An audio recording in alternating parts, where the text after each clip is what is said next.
Hello दोस्तों, नमस्कार। स्वागत है आपका फिर से मेरे चैनल पर। जैसा कि आपको पता है, हम यहाँ पे सामान्य अध्ययन के महत्वपूर्ण प्रश्नों को हल कर रहे हैं। उम्मीद करती हूँ कि ये प्रश्न आपको पसंद आ रहे होंगे।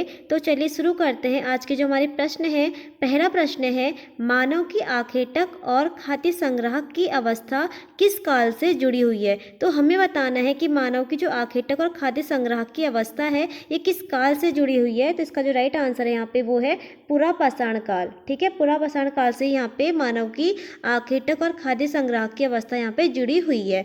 अगर हम यहाँ बात करें यहाँ पे इन तीनों काल की, पुरापाषाण काल, मध्यपाषाण काल, नवपाषाण काल, जो पुरापाषाण काल है, इस काल में जो मानव था ये कैसा था, आखेटक था, यानी कि शिकार करता था। और कैसा था, खाद्य संग्रह था। और साथ ही साथ ये था खाना बदोश। ठीक है, खाना बदोश भी यहाँ पे क्या था, यहाँ पे मानव था। और सबसे इंपॉर्टेंट जो बात पुरापाषाण काल में हुई थी, ये हुई थी कि सबसे पहले इस पुरापाषाण काल में मानव के द्वारा यहाँ पे आग की खोज हुई थी। तो अगर कभी आपसे क्वेश्चन पूछे कि मानव के द्वारा यहाँ पे आग की खोज किस काल में हुई थी, तो आपको बताना है पुरापाषाण काल में ही मानव के द्वारा यहाँ पे सर्वप्रथम आग की खोज की गई थी। फिर है यहाँ पे मध्यपाषाण काल। जो मध्यपाषाण काल है, इसे यहाँ पे फलकों की अधिकता के कारण इसे फलक संस्कृति भी कहा जाता है और इसको माइक्रोलिथ भी यहाँ पे कहा जाता है। और मध्यपाषाण काल की इंपॉर्टेंट जो विशेषता यहाँ पे यही है कि मध्यपाषाण काल में क्या हुआ था, सबसे पहले क्या हुआ था, पशुपालन यहाँ पे शुरू किया गया था। ठीक है, सबसे पहले जो पशुपालन शुरू किया गया था, ये मध्यपाषाण काल से ही शुरू किया था। इसके जो साक्ष्य मिलते हैं हमें,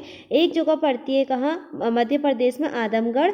ठीक है, मध्य प्रदेश में एक आदमगढ़ वहाँ पे, और दूसरी यहाँ पे क्या है, राजस्थान के बागौर से हमें यहाँ पे पशुपालन के साक्ष्य मिलते हैं।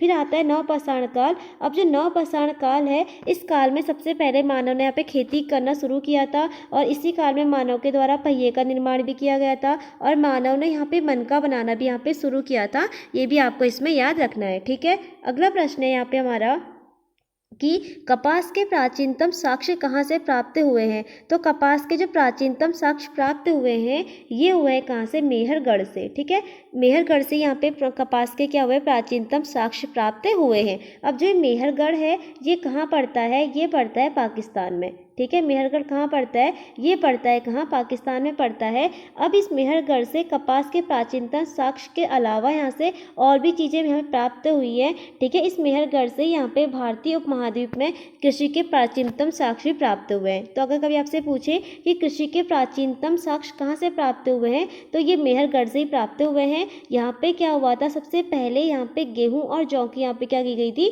खेती की गई थी। ठीक है, जिसमें गेहूँ की यहाँ पे 3 किस्में की खेती की गई थी। और जो जौ थी, यहाँ से जौ की यहाँ पे 2 किस्मों के यहाँ पे साक्ष्य मिले हैं खेती के, आपको याद रखना है। ठीक है, और जो मेहरगढ़ है, मेहरगढ़ में यहाँ पे जो मकान थे, यहाँ पे किसके थे, वो आयताकार थे। और यहाँ पे कच्ची ईंटों के मकान बनाए गए थे। और यहाँ पे जो सबसे ज़्यादा जो स्थायी जीवन के साक्ष्य मिले हैं, वो हमें मेहरगढ़ से मिले हैं। तो यानी कि हम कह सकते हैं कि प्राचीनतम स्थायी जीवन के जो साक्ष्य मिले हैं, ये भी कहाँ से मिले हैं, मेहरगढ़ से ही मिले हैं। और जो सबसे लंबा जो काल रहा था, वो भी किसका रहा था, मेहरगढ़ का ही रहा था। यानी कि पुरापाषाण काल, मध्यपाषाण काल और नवपाषाण काल, ये तीनों काल किसमें चले थे, ये मेहरगढ़ इन तीनों कालों में यहाँ पे इनसे संबंधित है। तो कह सकते हैं कि सबसे लंबा जो काल चला था, वो किसका चला था, मेहरगढ़ का ही यहाँ पे चला था। आपको याद रखना है। ठीक है, अगला प्रश्न है यहाँ पे कि निम्नलिखित में से कौन सही सुमेलित नहीं है। तो एक जगह हमें यहाँ पे दिए हैं वेद, और एक जगह हमें दिए हैं उसके अध्येता यानी कि उसके ज्ञाता।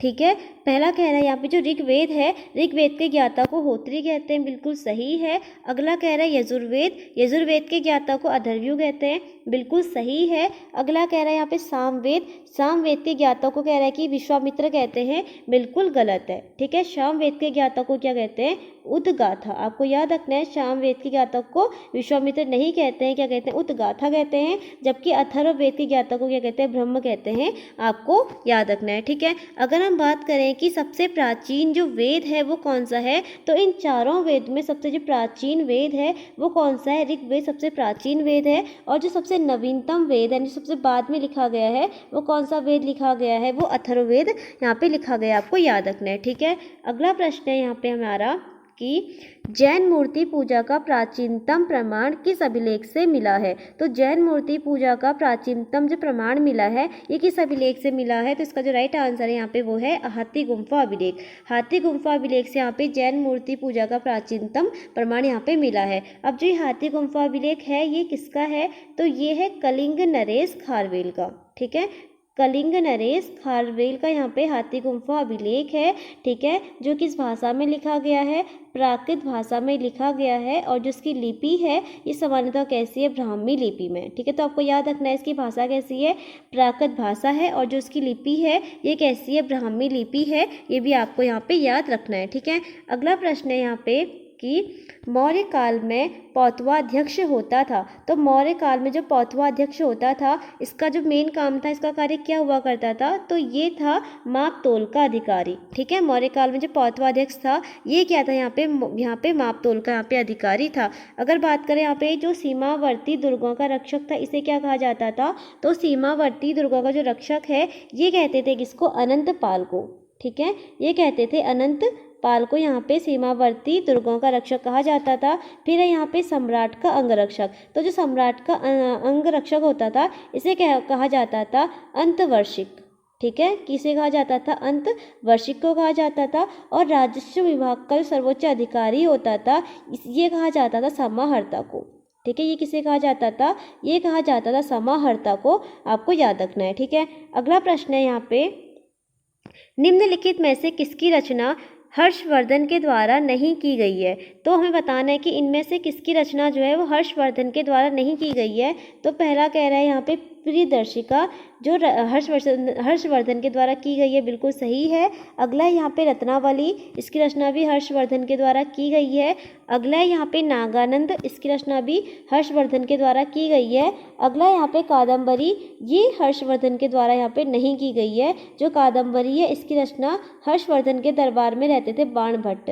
ठीक है, इन बाणभट्ट के द्वारा यहाँ पे, ठीक है, कादम्बरी की यहाँ पे रचना की गई है, आपको याद रखना है। ठीक है, अगला प्रश्न है यहाँ पे कि दिल्ली सल्तनत का वह प्रथम सुल्तान कौन था जिसने स्वयं को खलीफा घोषित किया। तो दिल्ली सल्तनत का वह सुल्तान जिसने स्वयं को यहाँ पे खलीफा घोषित किया था, तो ये कौन था, ये था मुबारक शाह खिलजी। ठीक है, मुबारक शाह खिलजी ने स्वयं को यहाँ पे खलीफा यहाँ पे घोषित किया था। ठीक है, अब बात करें कि जो दिल्ली सल्तनत है, दिल्ली सल्तनत पे सबसे पहले किस वंश ने यहाँ पे शासन किया था, तो ये किया था गुलाम वंश ने। ठीक है, सबसे पहले शासन करने वाला वंश कौन सा था, इसमें गुलाम वंश था। और सबसे अंतिम यहाँ पे वंश जिसने यहाँ पे शासन किया था वो था इसमें लोधी वंश। ठीक है, लोधी वंश यहाँ पे सबसे अंतिम यहाँ पे वंश था जिसने यहाँ पे दिल्ली सल्तनत पे यहाँ पे शासन किया था, आपको याद रखना है। अगला प्रश्न है यहाँ पे कि 1518 में लड़े गए खातौली के युद्ध में इब्राहिम लोदी को किसने पराजित किया। तो वर्ष 1518 में लड़े गए खातौली के युद्ध में इब्राहिम लोदी को यहाँ पे जो पराजित किया था वो किया था किसने, महाराणा सांगा ने। ठीक है, महाराणा सांगा के ही द्वारा यहाँ पे इब्राहिम लोदी को खातौली के युद्ध में यहाँ पे पराजित किया गया था। अब यहाँ पे जो इब्राहिम लोदी है, इब्राहिम लोदी जो था इसने और इसके बीच में बाबर के बीच में क्या हुआ था, 1526 ईस्वी में पानीपत का यहाँ पे प्रथम युद्ध यहाँ पे लड़ा गया था, जिसमें इब्राहिम लोदी की क्या हो जाती है, यहाँ पे मृत्यु हो जाती है। और इब्राहिम लोदी दिल्ली सल्तनत का एकमात्र ऐसा शासक था जिसके युद्ध के मैदान में यहाँ पे क्या हुई थी, मृत्यु हुई थी। तो कभी अगर आपसे क्वेश्चन पूछे कि दिल्ली सल्तनत का वह कौन शासक था जिसके युद्ध के मैदान में यहाँ पे मृत्यु हुई थी, तो वो एकमात्र शासक कौन था, इब्राहिम लोदी था, आपको याद रखना है। ठीक है, अगला प्रश्न है यहाँ पे, भारतीय राष्ट्रीय कांग्रेस के किस अधिवेशन में सर्वप्रथम तमिल भाषा में भाषण दिया गया। तो भारतीय राष्ट्रीय कांग्रेस के किस अधिवेशन में सबसे पहले तमिल भाषा में भाषण दिया गया था। तो इसका जो राइट आंसर है यहाँ पे वो है तीसरे अधिवेशन में। ठीक है, तीसरे अधिवेशन में यहाँ पे तमिल भाषा में सबसे पहले यहाँ पे क्या दिया गया था, भाषण दिया गया था। अब जो तीसरा अधिवेशन है ये हुआ कहाँ था, तो ये हुआ था मद्रास में। ठीक है, मद्रास में 1887 ईस्वी को मद्रास में यहाँ पे जो भारतीय राष्ट्रीय कांग्रेस है इसका तीसरा अधिवेशन हुआ था, जिसकी जो अध्यक्षता की गई थी वो की गई थी किसके द्वारा, बदरुद्दीन तैयब जी के द्वारा। ठीक है, बदरुद्दीन तैयब जी के द्वारा इसकी अध्यक्षता की गई थी। और जो बदरुद्दीन तैयब जी थे ये क्या थे, पहले मुस्लिम थे जिन्होंने भारतीय राष्ट्रीय कांग्रेस की यहाँ पे अध्यक्षता यहाँ पे करी थी। ठीक है, अगला प्रश्न है यहाँ पे हमारा कि निम्नलिखित में से कौन काकोरी कांड से संबंधित नहीं है। तो हमें बताना है हैं कि जो काकोरी कांड से इनमें से कौन सम्मिलित नहीं है। तो पहला कह रहा है यहाँ पे राम प्रसाद बिस्मिल यहाँ पे काकोरी कांड से सम्मिलित थे। अगला है यहाँ पे अशफाक उल्ला खान, ये भी काकोरी कांड से सम्मिलित थे। अगला है यहाँ पे राजेंद्र लाहिड़ी, ये भी काकोरी कांड में यहाँ पे सम्मिलित थे। फिर यहाँ पे भगत सिंह, जो भगत सिंह थे ये काकोरी कांड से यहाँ पे संबंधित नहीं थे। तो राम प्रसाद बिस्मिल, अशफाक उल्ला खां, राजेंद्र लाहिड़ी और इसमें एक और नाम आता है क्या, रोशन सिंह। तो ये 4 लोगों का नाम आता है काकोरी कांड में। तो ये चारों के चार यहाँ पे काकोरी कांड से यहाँ पे सम्मिलित थे। और जो काकोरी कांड था ये हुआ कब था, तो ये हुआ था 9 अगस्त 1925 को। ठीक है, 9 अगस्त 1925 को क्या हुआ था, काकोरी कांड हुआ था, जिसमें ये चारों क्या करते हैं, ब्रिटिश खजाने को यहाँ पे लूटते हैं। जिसके बाद यहाँ पे क्या होता है, इन चारों को फांसी दे दी जाती है। ठीक है, अगला प्रश्न है यहाँ पे, भारत में ग्रीष्मकालीन मानसून के प्रवाह की सामान्य दिशा क्या है। तो भारत में ग्रीष्मकालीन मानसून के प्रवाह की जो सामान्य दिशा है वो है क्या, दक्षिण पश्चिम से उत्तर पूर्व। ठीक है, दक्षिण पश्चिम से उत्तर पूर्व। अब जो भारत में जो मानसून है सबसे पहले कहाँ प्रवेश करता है, तो ये करता है केरल में। ठीक है, केरल के मालाबार तट पे सबसे पहले क्या होता है, यहाँ पे हमारा मानसून क्या करता है, प्रवेश करता है। ठीक है, आपको ये भी यहाँ पे याद रखना है। ठीक है, और यहाँ पे जो मानसून है ये कब प्रवेश करता है, जून के प्रथम सप्ताह में यहाँ पे प्रवेश करता है, आपको याद रखना है। ठीक है, अगला प्रश्न है यहाँ पे हमारा कि लोहे की मात्रा अधिक होने के कारण कौन सी मृदा दिनों दिन अनउर्वर होती जा रही है।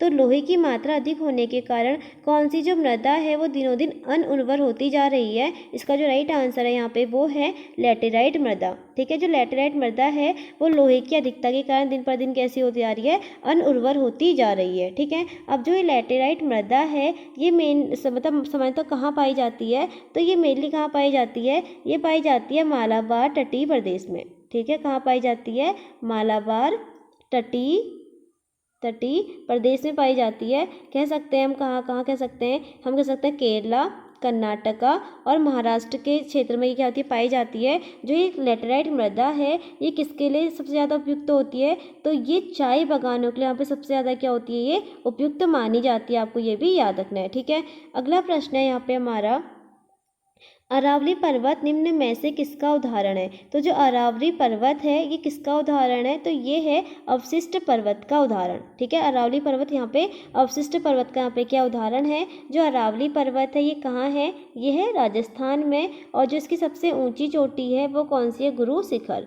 ठीक है, अरावली पर्वत की सबसे ऊंची चोटी कौन सी है, गुरु शिखर है। अब जो दिल्ली में राष्ट्रपति भवन है जो किस पहाड़ी पर है, रायसीना की पहाड़ी पर है। ठीक है, जो राष्ट्रपति भवन है वो किस पहाड़ी पर है, रायसीना की पहाड़ी पर स्थित है। तो ये रायसीना की जो पहाड़ी है ये भी किसका भाग है, ये भी अरावली पर्वत का यहाँ पे हिस्सा है। ठीक है, अगला प्रश्न है यहाँ पे कि नागरहोल राष्ट्रीय उद्यान का परिवर्तित नाम क्या है। तो जो नागरहोल राष्ट्रीय उद्यान है इसका जो परिवर्तित नाम है वो है क्या, वो है राजीव गांधी राष्ट्रीय उद्यान। ठीक है, आपको याद रखना है कि जो नागरहोल राष्ट्रीय उद्यान है ये कहाँ पड़ता है, ये पड़ता है कर्नाटका में। इसका जो परिवर्तित नाम है वो है राजीव गांधी राष्ट्रीय उद्यान। अगला प्रश्न है यहाँ पे कि राष्ट्रीय मानवाधिकार आयोग किस प्रकार की संस्था है। तो जो राष्ट्रीय मानवाधिकार आयोग जो संस्था है ये कैसी है, एक गैर संवैधानिक संस्था है। इसका जो गठन किया गया था ये किया गया था 1993 में। ठीक है, राष्ट्रीय मानवाधिकार आयोग का जो गठन किया गया था ये कब किया गया था, 1993 में किया गया था। इसमें जो टोटल सदस्य होते हैं वो कितने होते हैं, 6 होते हैं, जिसमें एक अध्यक्ष होता है और 5 इसमें क्या होते हैं, अन्य यहाँ पे सदस्य होते हैं। और जिनका कार्यकाल होता है वो क्या होता है, इनका कार्यकाल 3 वर्ष या फिर 70 वर्ष की आयु। ठीक है, 3 वर्ष या फिर 70 वर्ष की आयु इनका यहाँ पे क्या होता है, कार्यकाल होता है। जिनमें इनके जो सदस्यों की नियुक्ति की जाती है वो किसके द्वारा की जाती है, राष्ट्रपति के द्वारा प्रधानमंत्री की सलाह पे इनकी नियुक्ति की जाती है। और जो राष्ट्रीय मानवाधिकार आयोग के जो प्रथम यहाँ पे अध्यक्ष थे वो कौन थे, रंगनाथ मिश्र। ठीक है, रंगनाथ मिश्र यहाँ पे मानवाधिकार आयोग के क्या थे, यहाँ पे प्रथम अध्यक्ष थे, भी आपको याद रखना है। ठीक है, अगला प्रश्न है यहाँ पे कि लोकसभा में कुल मंत्रियों की संख्या प्रधानमंत्री सहित लोकसभा के सदस्यों की कुल संख्या के 15% से अधिक नहीं होगी। यह प्रावधान किस संविधान संशोधन के द्वारा किया गया? यानी कि जो मंत्रियों की संख्या होती है, ठीक है, वो लोकसभा के सदस्यों की कुल संख्या का 15% से ज़्यादा नहीं होना चाहिए। ये किस संविधान संशोधन में कहा गया था? तो ये कहा गया था 91वां संविधान संशोधन 2003।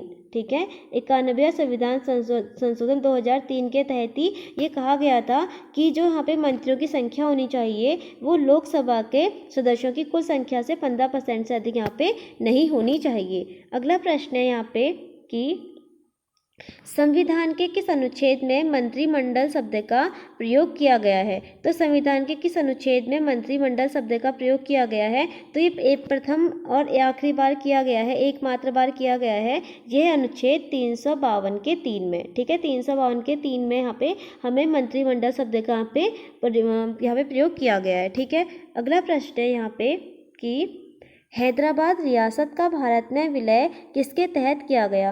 तो जो हैदराबाद रियासत का जो भारत में विलय किया गया था, ये किया गया था सैन्य कार्यवाही के दौरान। ठीक है, यानी कि ऑपरेशन पोलो। ठीक है, ऑपरेशन पोलो के तहत यहाँ पे जो हैदराबाद रियासत थी उसका जो विलय था भारत में किया गया। तो जब स्वतंत्रता प्राप्ति के बाद हुआ क्या था कि जो भारत है, भारत में टोटल यहाँ पे कितनी रियासतें थी? यहाँ पे 552। ठीक है, 552 यहाँ पे रियासतें थी, जिसमें क्या हुआ था 549 रियासतें तो भारत में क्या हो गया था, इनका विलय हो गया था। 3 ऐसी रियासतें थी जिनका भारत में विलय नहीं हुआ था, जिनमें एक थी यहाँ पे हैदराबाद रियासत। ठीक है, हैदराबाद रियासत को यहाँ पे सैन्य कार्यवाही ऑपरेशन पोलो के तहत यहाँ पे भारत में विलय किया गया था। एक इसमें थी यहाँ पे, जब भी इसके बाद यहाँ पे अगला है यहाँ पे क्या, जूनागढ़। ठीक है, जो जूनागढ़ था, जूनागढ़ का जो किया गया था जनमत संग्रह के कारण यहाँ पे भारत में विलय किया गया था। और अगला था यहाँ पे जम्मू कश्मीर। तो जम्मू कश्मीर का जो विलय किया गया था वो विलय पत्र के द्वारा यहाँ पे भारत में इसका विलय किया गया था। ठीक है, अगला प्रश्न है यहाँ पे कि अंतर्राज्यीय परिषद का पदेन अध्यक्ष होता है। तो अंतर्राज्यीय परिषद का जो पदेन अध्यक्ष होता है ये कौन होता है? ये होता है प्रधानमंत्री। ठीक है, अगला प्रश्न है यहाँ पे कि जल संबंधी विवादों का न्याय निर्णयन किस अनुच्छेद में आता है? तो जल संबंधी विवादों का जो न्याय निर्णयन जो आता है किस अनुच्छेद में आता है? तो ये आता है अनुच्छेद 262 में। ठीक है, तो ये थे आज के हमारे 20 महत्वपूर्ण प्रश्न। उम्मीद करती हूँ कि प्रश्न आपको पसंद आए होंगे। अगर ये प्रश्न आपको पसंद आए तो प्लीज़ मुझे अपनी राय कमेंट बॉक्स में ज़रूर दीजिएगा। कल फिर मिलते हैं एक नई वीडियो में, तब तक के लिए धन्यवाद।